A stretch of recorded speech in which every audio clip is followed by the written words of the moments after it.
Warning: the following video contains explicit language which may be offensive to some viewers or inappropriate for children. The content within this video is intended for mature audiences only. Hey there, everyone. Thanks for joining us here on CBS News. I'm Lilia Luciano. We are following breaking news. Rescue workers continue searching for survivors from that massive bridge collapse in Baltimore. A large container ship hit a column of the bridge just after 1:30 Eastern this morning, and a massive portion of the bridge fell into the water, along with several vehicles. A law enforcement official has confirmed the ship, quote, lost propulsion before hitting the bridge. 2 people have been rescued so far from the water. 1 is in critical condition. 6 people are still not accounted for. The governor of Maryland has declared a state of emergency. We know the Key Bridge. I've ridden over the Key Bridge countless times. So many of us know the Key Bridge because it is our normal commute. This is a place that is a normal commute route for over 30,000 Marylanders every single day. And so to hear the words that the Key Bridge has collapsed, it's shocking and heartbreaking. CBS News correspondent Ramy Inocencio is in Baltimore right now. Ramy, let's talk about the atmosphere right now in Baltimore. Of course, the main concern authorities are saying is in rescuing those 7 people who remain missing. But just looking at the bridge and just looking at the map, this is an area that I imagine is going to require a huge shift in people's everyday commute. Yes, absolutely, Lydia. The Francis Scott Key Bridge has been an iconic fixture of Baltimore for nearly the past 50 years.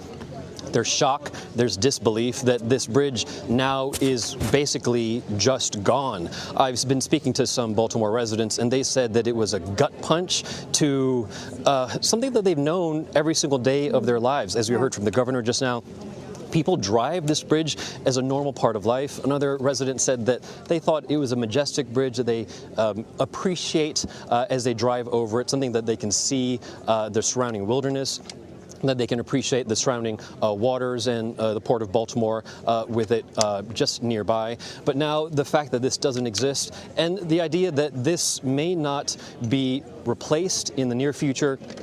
It took about 5 years for the first bridge to be decommissioned and then also to be finally built. If it takes that long, it will have massive repercussions on a day-to-day level, as you just talked about, but also economically for the port of Baltimore, as well as for the country, and really for ships going around the world. Yeah, I imagine that there is so much that goes through there.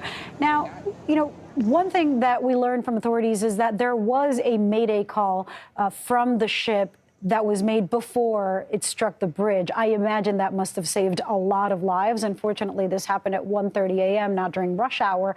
But what else do we know about what happened before the collapse?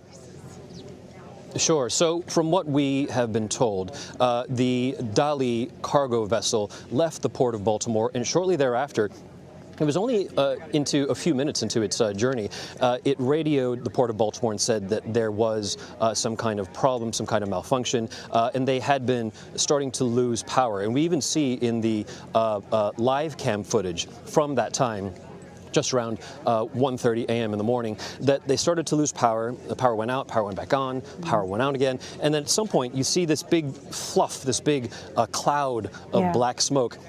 That is indicative that they tried to steer the vessel somehow to to hopefully make it avoid the bridge. We now know that didn't happen, and shortly thereafter we saw that massive shock from that explosion, concrete coming off of the pylon, water splashing off of the ship, and then now we know that the Francis Scott Key Bridge no longer exists. My gosh, Ramy Inocencio, I know you have a lot of reporting ahead, and we'll be back with you in some time.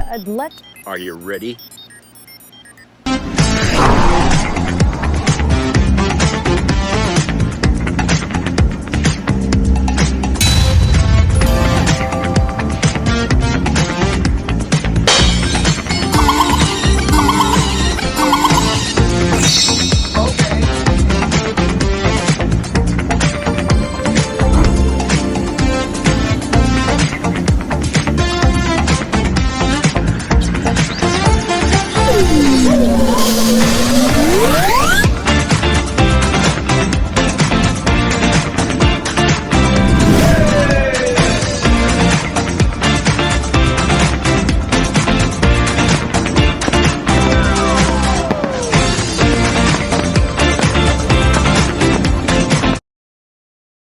Hey everybody, it's Jeff.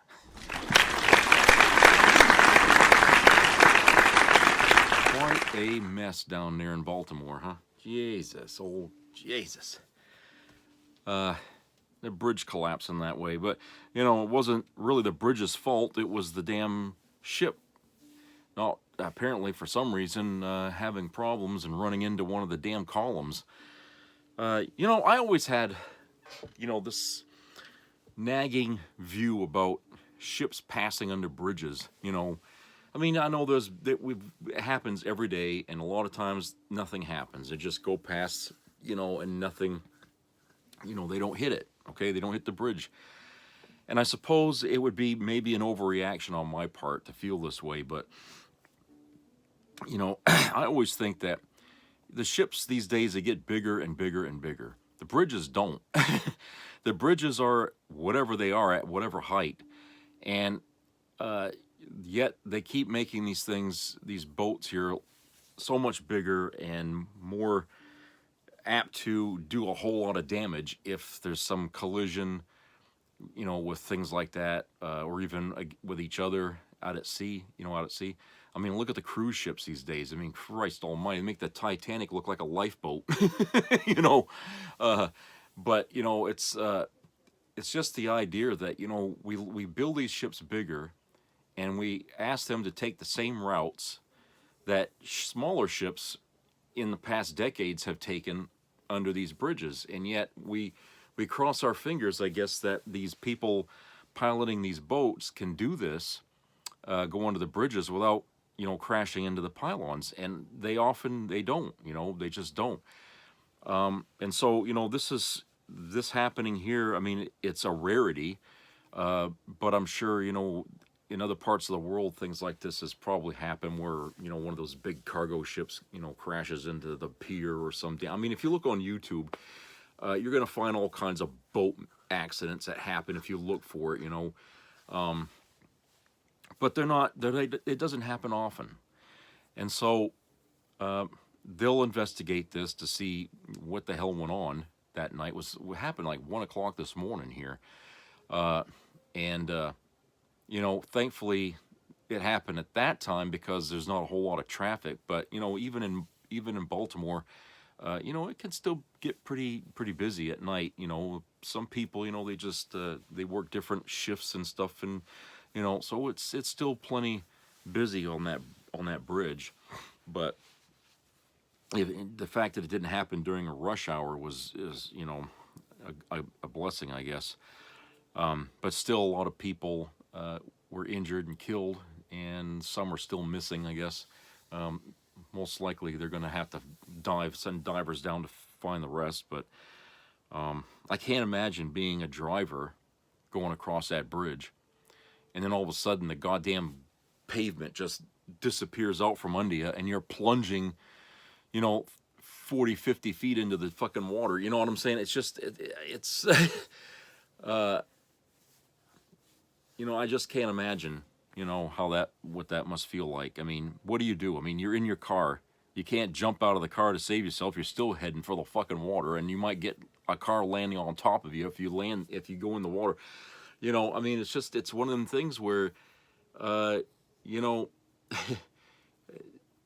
you know, car manufacturers can only think of so many possibilities to save people's lives. I mean, an airbag's not going to save you from falling into the water, you know, but maybe, you know, some other kind of thing, you know, making cars float, you know, they'll float. I don't know. Some cars can float for a long period of time, but I mean, if you plunge it in nose first into the water, it's probably not going to come back up, simply because of the weight of the vehicle and the water coming into it. So, I mean, it's just, it's a scary thought. It is a scary thought, you know, and in the dead of night, you know, when you don't see a shit, it's just black, you know. If anybody is still alive in their vehicle in there, I mean, it's a miracle. But after all this time, I doubt any of those cars, if the people in them would still be alive if they didn't try to try to swim out of there if they could, you know. I don't know. It's a terrible thing, you know. And I'm surprised that, you know, the word terrorist hasn't emerged from the reports yet. Although I doubt that that's the case here. It sounds like some kind of mishap on that damn boat that hit it. You know, I don't know what happened. I don't think they got the actual reason yet from the captain or whoever was in charge. You know, what the hell happened? Why was the ship in danger, or what was going on with the boat? What the hell went out? Because apparently some kind of explosion in the boat itself happened. So I don't know what that means. If there was an accident in the engineering section of the ship or something, I don't know.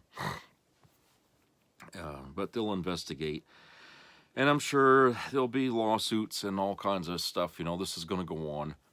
But they are right about one thing. That is a major artery in that part of our country on that coast, because a lot of stuff is coming and going cargo ship-wise, which is why I say this is a rare thing to happen, right?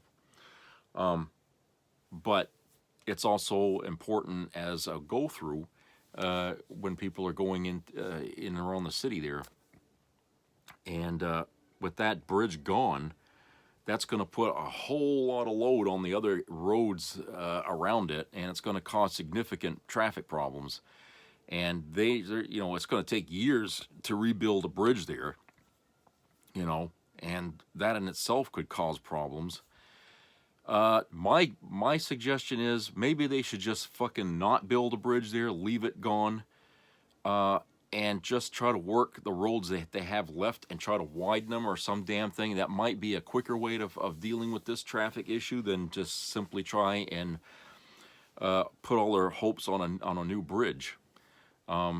Because I got my thing is caution here. If they're going to be rushed to build a bridge, how fucking stable is that bridge going to be after they're done with it? You know what I'm saying? Whenever you hurry people to do something, they do a half-ass and they cut corners, and before you know it, the whole project is falling apart. I would rather they not be rushed to build another bridge and have that bridge also fall down because of its own shoddy workmanship. Okay, you can't trust companies to do their jobs without some kind of people skimming off the top, or, you know, cutting corners and using substandard material. When you do shit like that, you end up with that tunnel in Boston. Remember that fucking thing, how it leaks all the time and all? Okay, that's what you end up with. With this, with a major port there, you don't want a bridge that's going to fall down on top of something, okay, or on a boat, or just fall altogether. You want something be built strong. That's why I say they need to focus first on trying to take care of widening the roads that they have now, trying to make them wider or make new roads to try to even out the fucking load here of the traffic. And then if they can do that, perhaps then they might have a chance at building a new bridge or something like that, where the demand isn't as high to get it done so fast. Okay, and that way it gives the construction company enough time to do it and do it right. But yeah, it's really, you know, yeah, it's going to put a pinch on things. That's for sure. I mean, not to say that this was a terrorist hit, but if it was, it would be a good spot to put a bottleneck in American business, you know, coming and going out of there and money making. That would be, you know, because I know the first time was the financial district in New York City, you know, the World Trade Center.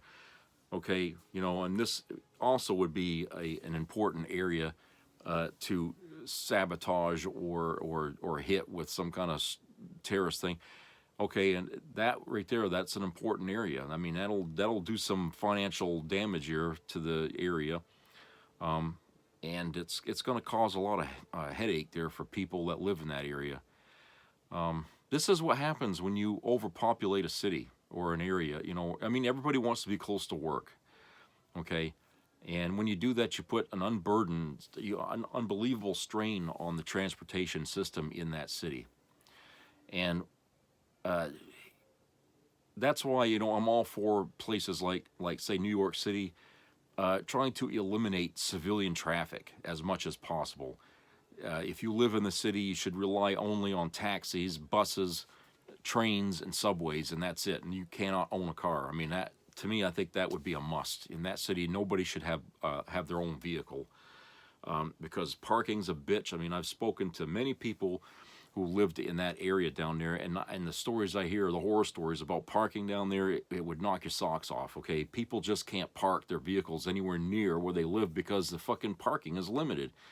You know, plus you got trash everywhere, and it's it's ridiculous. Okay, the roads really ought to be made as sidewalks, because walking is really the only most efficient way to get around in New York City, because you don't have to worry about fucking parking. You don't have to deal with having to get rear-ended or running into somebody else. It's crazy. And in cities like New York, Baltimore, Boston, Chicago, Los Angeles. I mean, the problems in those cities are all identical, okay, and it has a lot to do with population. Too many people living in these areas, okay. They need to either eliminate the traffic in those cities, or they need to force people out, spread them out, okay. You need to get out of here, okay. That's why a lot of the places the rents are so fucking high, is because the demand for people living there is more than the rents that they have. So yeah, of course they're going to take advantage of it. They're going to ask all out for these fucking places. It's premium area, and and I think that as long as they keep allowing people to live in the cities, the problem's only going to amount. And this issue here with people having to have that bridge in order to get to go across. I mean, it was built back in the day when the traffic thing wasn't quite as big a problem, but today traffic is a huge problem on the East Coast, as it is on the West and in other cities. But on the East Coast, especially if you look at a road map and you take a look at the roads coming in and out of the all the way from I'm going to say like Concord all the way down into like Virginia. Okay, if you look at all the roads that go all the way down that, it's like veins on a body. I mean, it's crazy. How much the roads, the system is so intricate. It's no wonder the goddamn GPS can even guide people through there. It's so fucking congested. But like I said, having this happen right now down there, it's going to really cause a headache to become a migraine and a half here. I mean, it's good. So I pity the people living down there. But like I said, this is a problem that's been kind of building with traffic for a long, long time, with more car owners and stuff and more people moving into those cities because, the jobs are there and they want to be close to their work. And eventually drastic steps will have to be taken in order to kind of alleviate these problems, because the cities just can't hold millions of people like that all the time. I mean, it's crazy. Now this other story here that I got, it's kind of a weird, I'm not even sure how to take this one, but I'm going to read this to you. This is from NBC News, written by Callan Rosenblatt. Titled, Florida Governor DeSantis signs a bill that bans children under 14 from having social media accounts. Governor DeSantis signed a bill on Monday that will prohibit children younger than 14 from joining social media in the state.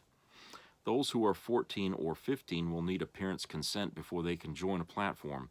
The bill, HB 3, also directs social media companies to delete the existing accounts of those who are under 14.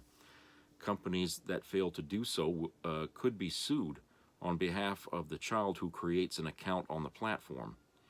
The minor could be awarded up to $10,000 in damages, according to the bill. Companies found to be in violation of the law would also be liable for up to $50,000 per violation, as well as attorney's fees and court costs.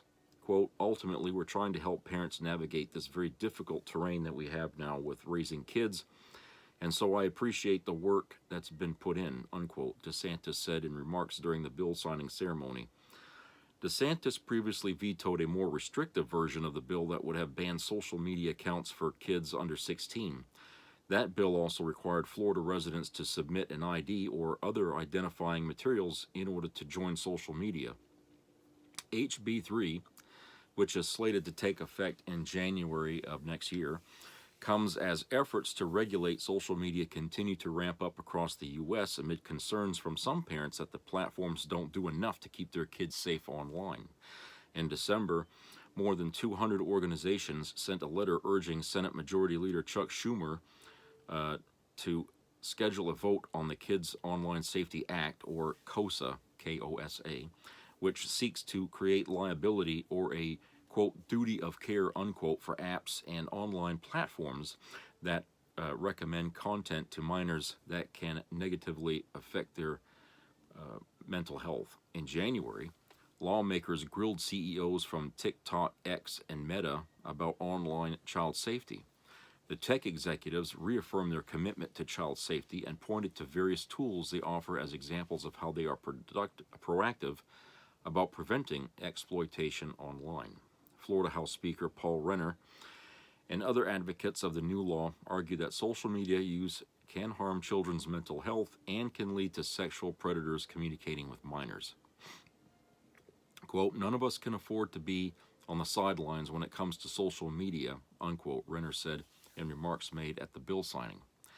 Several states that have enacted similar laws to limit teen social media, including Ohio and Arkansas, have been challenged by NetChoice, LLC, a coalition of social media platforms whose members include Meta, Google, and X, among others. Florida's law is also expected to face legal challenges over claims that it violates the First Amendment.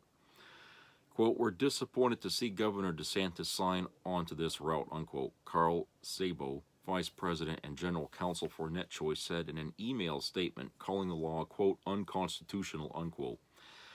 Quote, "There are better ways to keep Floridians, their families, and their data safe and secure online without violating their freedoms." Both DeSantis and Renner alluded in their remarks to the potential legal hurdles ahead. Quote, "You will not find a line in this bill that addresses good speech or bad speech because that would violate the First Amendment," unquote, Renner said.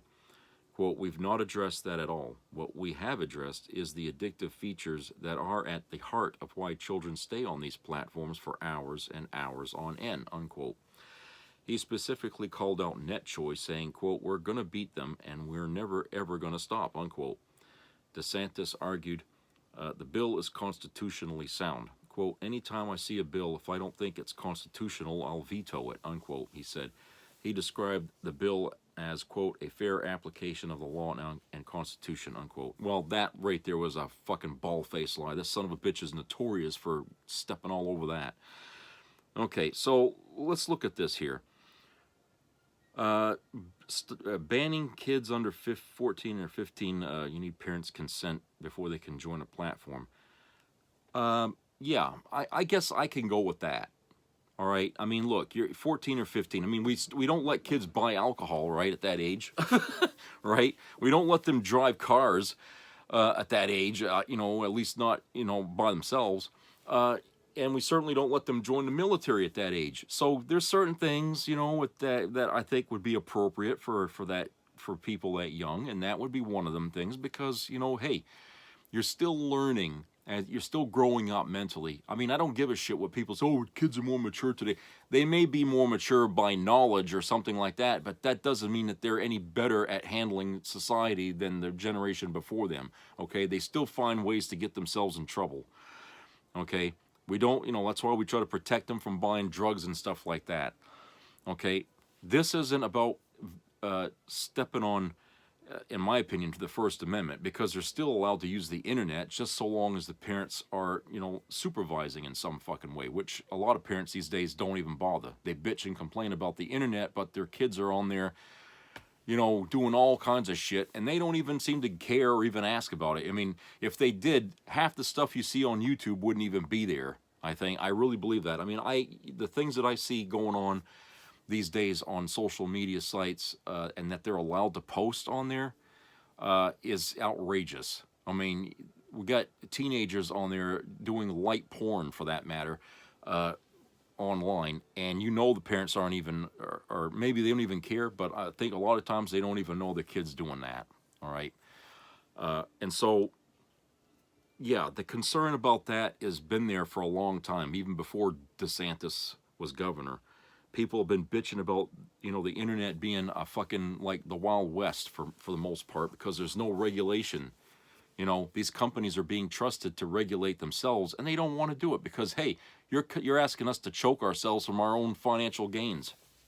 You know, we make money advertising out there, so why are we all of a sudden going to say, oh, we're not going to do this anymore, and cause a value of their stock to go down as a result, because we'll just go somewhere else. And you know, they're not going to do that. They're, at the end of the day, their bottom line is what's going to win out over regulation and decency and everything else that we're looking for out of the internet. Okay.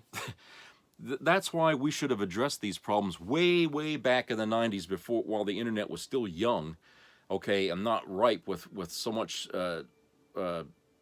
decadence. Okay, we should have been dealing with that way before that internet even got started, about how are we going to make sure that it stays decent. I mean, the intention when we built the internet was that we would have access to knowledge, okay, that, you know, it would put the libraries out of business, basically. Okay, everything would be at home. You know, people would be able to teach themselves. They wouldn't even have to go to school practically. You know, that was the hope of the internet. You know, plus communications. You know, we would be able to, you know, expand on our ability to communicate with people in the world. You know, a lot of those things have happened, but so many bad things got stuck right into the cracks of the system that now that it's in there and it's full, I call that like the virus of the internet, that the virus has spread so much in there that in order to get rid of that virus, you'd have to shut the whole thing down and start from scratch. You know, now we're sitting here trying to say, well, we need to put some regulation on it. Well, it's too little too late, I think. You know, because now you've got this whole empire, which is these 3 or 4 companies here, platforms that are making all kinds of money, and it's like us trying to stop people from buying oil after we've been buying it for 90 years. Okay, all right, it's not going to happen overnight.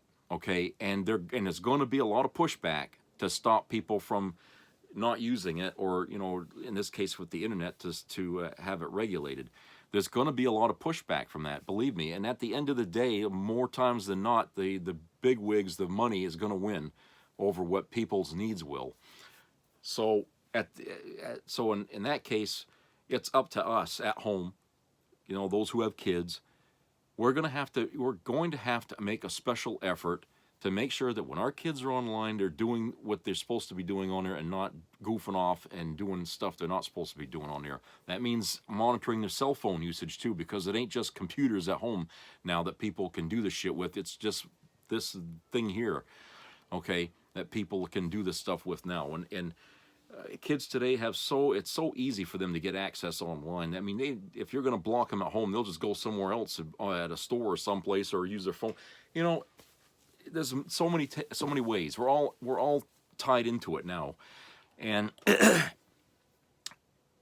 and since the problem is like that, we would expect that these companies would help lighten the load on the parent some by saying, look, you know, maybe you can enact some better restrictions here, or do something, you know, so that way the parents can sleep easier at night, knowing that even when they're not watching their kids on the computer or on their phone, at least the companies that they're on, you know, are watching a little bit for them, so that way, you know, the potential of getting into some kind of trouble is lessened. You know, I'm not saying you can ever eliminate it now, but at least the number of things, you know, kids being exploited and stuff like that would go down. So, you know, yeah, I don't like DeSantis any more than anybody else out there does. Okay, the guy's a jerk, and the fact that he's done this, I mean, yeah, I guess I'm in support of it. You know, and you know, I hate that it comes from this fucking guy, but you know, this has been a problem that, you know, we've been going around and around about for decades here, since the damn internet started. About, you know, what we're finding online is shocking. You know, it's like, well, Christ, I mean, you know, some of this stuff you don't even have to pay. You know, it just pops up on your screen and bang, you know. So it's it's a problem that, needed to be addressed. And Florida and the other 2 states, are trying to address it, which is good. But I wish the rest of the country would fall in line and do the same damn thing, because if only 3 states are going to do it, that's just three easy targets for corporations to go and overturn what they just did. But if the country stands united behind a bill like this, then it's a whole lot more difficult, because now you got to take on the federal government instead, and that kind of a fight could go on and on. But with the Supreme Court being mostly conservative, I would imagine they wouldn't side with the companies unless they're getting bribes. They would stand on their usual, holier than thou attitude, and that would give them something that they figure would give them some popularity by supporting what DeSantis just did. Doesn't mean that they're good. You know what I'm saying? It's the one time where the broken clock is right twice a day. Well, this is one of those days. I think. This one of the days here, or the times in the day where the clock is right. The broken clock is right. So yes, even a broken clock can be right twice a day. With Ron DeSantis, I feel like, yeah, he did the right thing. And the reason why I said at the beginning why I'm mixed about it is because I don't like DeSantis, okay? Because he's used this excuse about going after the Constitution too much already, and because his history is like that, my natural instinct is to distrust what that son of a bitch is doing. But I can't find anything wrong with what he's done here, because this is a problem that doesn't just affect Florida, it affects all of us, okay? And Florida really it should be an example here of, let's try this out and see if it works. If it doesn't work, then, at least we can't say we didn't try. It's like when we ban automatic rifles for that 10-year period. Well, we got 10 years of data here to show, people who support guns and all that, hey, look, for 10 years, we didn't have all this fucking killings and shit going on as much as we do now. As soon as the ban was lifted, look what happened. So we have that data to go back on. Well, if we do this, if we make this, a national thing where we're trying to stop, kids being exploited online, if we do this for a period of time, we'll have that data to back us up when we have to argue this thing again, and we will have to argue it again. Well, when we argue this thing again, we'll say, well, look, for this period of time, there was a decline in kids being exploited online, and this. So in a way, this is good that we can try this, at least in Florida and those other 2 states, because at least we'll have that data to show to corporations that are running these internet things. Look, this is, this works. It can work. We just need to reenact it, tweak it some more, and maybe it'll work better, but we have the data here, so we can't deny that.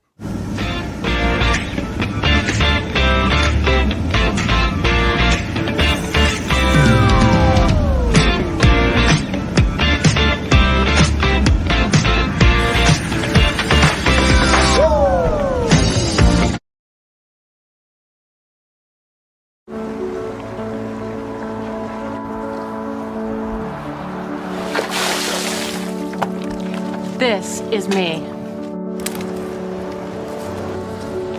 This is me.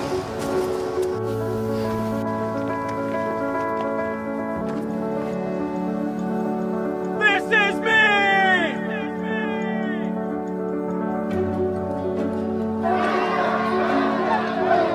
This is me. I'm Alex Curtis. I'm a lobsterman in Maine, and this is me. I'm Ruth McLaughlin, and this is me. I'm Eric Hopkins. I'm an artist, and this is me. This is me. Me. This is me. This is me. This is me. At the end of the journey, the main thing is you, original.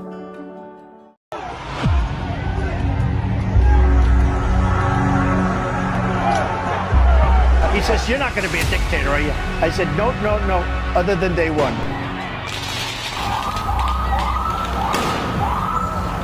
Like to punch him in the face, I'll tell you. You can do anything.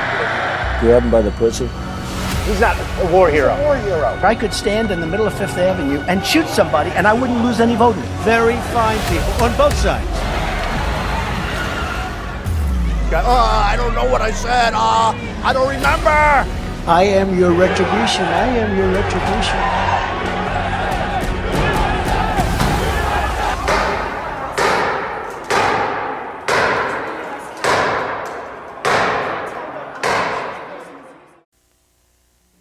Be a part of the entertainment value of a lifetime.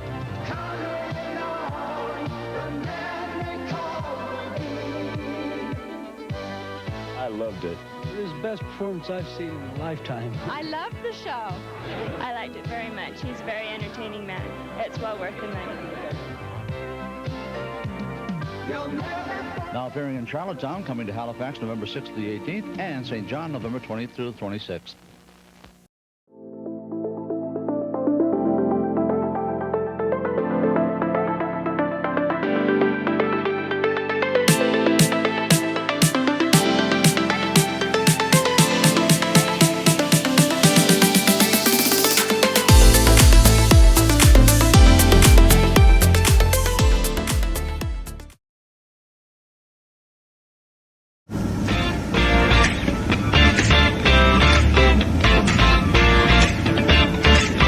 This other article here about Trump. Apparently, today, a judge placed a partial gag order on Donald Trump in the New York hush money case. Juan Merchan, New York judge, placed a partial gag order on Trump on statements about attorneys, witnesses, and potential jurors in the hush money case. The former president is prohibited from making statements or directing others to make statements about those protected by the gag order. Merchan wrote that Trump has made threatening, inflammatory, and denigrating statements about local and federal officials, court staff, and others assigned to the case. Quote, the consequences of those statements included not only fear on the part of the individual targeted, but also the assignment of increased security resources to investigate threats and protect the individuals and family members thereof. Merchan said Trump's comments are a sufficient risk to the administration of justice, requiring such a remedy. Trump went on a multi-post tirade against Merchan, District Attorney Alvin Bragg, and New York Attorney General Letitia James on Monday and Tuesday after Merchan announced the trial will start on April the 15th. In one post, Trump mentioned Merchan's daughter, calling her a super liberal Democrat, and Merchan a, quote, certified Trump hater who suffers from a very serious case of Trump derangement syndrome, unquote. Notably, Trump is not barred from making statements about Bragg, who indicted him on 34 counts related to payments to adult film star Stormy Daniels. Bragg increased security at his office last year ahead of the indictment. Trump, who is running for re-election, targeted the district attorney in a number of public statements, including posting an edited photo of himself holding a baseball bat next to Bragg. If you think a partial gag order is going to stop him from running his mouth, think again. Okay, how many gag orders has been placed on him? I don't know. I've lost count. 3, 4, 5. I don't know. The fact is, the guy, when he. That's a sign right there of a guy with a mental problem, okay? Any fucking MAGA that comes up to you and says Biden isn't mentally fit to be president because he's too old, their guy is certainly no bastion of health here, okay? I mean, he can't even take a cue from his own attorneys and, to keep your mouth shut so you won't keep digging your hole deeper that you're burying yourself in, okay? He won't do it. Because he can't help himself. He has got no self-control, okay? No, it's got to be, he bitches, and he's got to let everybody know he's mad. So he gets on the internet, and he posts all this rant and shit, and then if there's any cameras around, he grabs them, and he starts on that again. He can't control himself, all right? He's got a loose mouth, and he's hung himself with it so many times now. I mean, Christ, that's the reason why he had to go through all this shit over the weekend to try to come up with money enough to stay this goddamn, you know, this money that you know, to allow for an appeal to the decision that was made in court against him. I mean, that's what he had to do. I mean, he causes himself so much headache. All right, I couldn't stand to live with that guy for 5 seconds. I mean, that's how he is. He can't shut up for 2 minutes. But the worst part of it isn't so much that he won't shut up. It's the fact that his followers take cues from him and they go out and they do his bidding. If he's mad about this guy, then they're going to go after that guy he's mad at. If he's mad at this woman, they're going to go after that woman he's mad at. You know what I'm saying? These people are like sheep. They can't think for themselves. I mean, if he was mad at a cliff, the people would go and jump off the cliff. I mean, this is what makes him dangerous. It's not so much him and his money, it's the people that follow him. Okay, and give this guy their money. All right, they've given him all this money, and what's he been using it for? To pay his legal fees and stuff. So they're basically giving him money to get away from answering for crimes, okay, which makes them complicit, as far as I'm concerned, and, you know, aiding and abetting a criminal. But you know, that's Trump. That's been him. That's been his, you know, method of doing things. I'm figuring his whole fucking life. I really do. I think that, you know, that's the reason why he failed so much in his business ventures and why he went bankrupt 7 times. Okay, I think that's the reason being, is that, you know, his own mouth gets him into trouble. I mean, he can't seem to make deals that don't fall apart. He can't run anything. I mean, you know, to go bankrupt when you're running a casino is laughable. Even a small casino would give a person a secure financial future here, but this guy couldn't even run a big one, you know, with the money he already had. And the fact that wasn't good enough for this guy, that he has to cheat the government out of tax money just so he can continue to live, you know, life on the hog, and then bitch about, I'm not making enough money, that's why I got to cheat the system. You know, a person like that, I mean, I would have to say that all the years of him taking speed and drugs and stuff like that when he was younger has caught up to him mentally. Obviously now it's showing. You know, his brain is damaged from all the years that he's been abusing drugs. And his son there, Eric, or whoever the other one is there that does the same thing, he's going to be just like his father when he's at that age, if he reaches that age, okay? But Trump, I mean, you know, his brain is cooked, you know? And the fact is that he really isn't so much the problem as it is the people that follow him now, okay? If this guy had no followers, he'd you know, the media wouldn't even give a shit about what he's doing, okay? But the fact is that because he says something, everybody knows, so what's MAGA going to do next? You know, who are they going to go after next? That's what draws the attention to him, is his followers. Whenever they go out and put their necks stick their necks out too far to get chopped off, you know, the media wants to see that. They want to catch that, just to brag about, see, Trump's got power, he's got people, you know, he's, you know, but that's what this is all about, you know, is about building him up in the media, because the media wants to make money off of this guy, right? I mean, they're trying to make a horse race again, like they did for the first time he ran for president, you know, between him and Biden and Hillary, I guess, yeah, Hillary.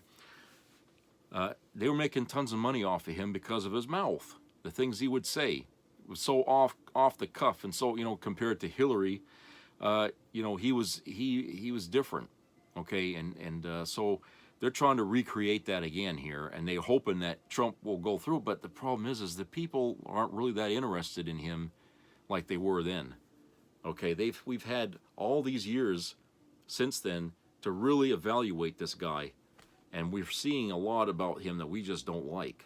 Okay, and the media can do what they want to make us try to like him, but it ain't working, because while they're doing that, the trials go on, more truth about what he did wrong comes out, him acting like a child like this, and having judges having to, you know, put a piece of duct tape over his mouth or whatever to shut him up. Being treated like a child doesn't make for very good, you know, fans. People don't like that. And so his popularity is waning. I mean, there's a lot of people that in the Republican Party who are just not going to vote Trump. I don't know what they're going to do come election day, if they're just going to stay home or they're going to write somebody else's name in there. But some people are, some of the Republicans are adamant about not voting for him at all because they finally got disappointed enough with him that they just don't want their name attached to him anymore. Nice to see that happen. Now, wish you would have come to that thing sooner when we were telling you about this guy, but at least you got to it anyway. But the fact is, you know, he ain't the golden boy. Like I said, first his star was gold, then it turned to silver, and now it's bronze, you know. So we'll see. Anyway, that's it for today. Hope everybody has a great rest of the week. Subscribe, comment, and, you know, keep your ears open for any health matters out there. And please treat each other nice. I know that we're living in some troubling times right now, but don't let it make your life trouble.